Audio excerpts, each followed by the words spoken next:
าศ บรรยากาศตอนเช้าหัวดันเบ่งเด้อพี่น้องเด้อบอนชมวิวกำลัง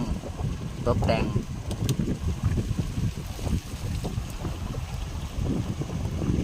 ยำมอสิอองพรรษานี่แหละพี่น้อง